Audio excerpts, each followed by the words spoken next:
Hello hi friends, जय Jagannath. Welcome to my mini blog. तो song मैंने आम ये पाखे यात्रा चली 5 दिन हम माँ हिंगोलांकर आज हूँ 2 दिन। तो आम बाहर सारे जीवु बोली सांग मैंने ये दीदी मोर रेडी हो सारे जीवु बोलिकी। तो मम्मी जीवनी, मम्मी हूँ लास्ट दिन जीव। चलतु से कौन कौन हो वीडियो सब सेयार करी। मैंने आम ए जाऊँ फाइनाल सांग मैंने आम आसिकी पहुँची गलु। तो सांग मैंने गाड़ी पार्किंग रखी आम दीदी मोर बुलुचु। तो फास्ट आम आसिलु माँ को दर्शन करने को। तो सांग मैंने ये देखु आम भाई भौणी 3 जन ये बुलुचु। एवं दोली खेलु। तो देखु तो सांग मैंने देखते दीदी मोर रामदोली बसीचु।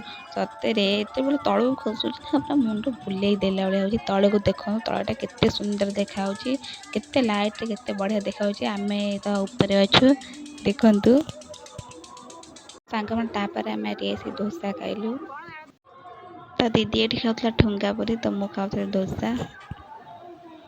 तो तापर आम ये किसी किଣା किणी कलु। तापर आम घर को पलि आसिलु। तो वीडियो ये लाइक कमेंट सब्सक्राइब करदे।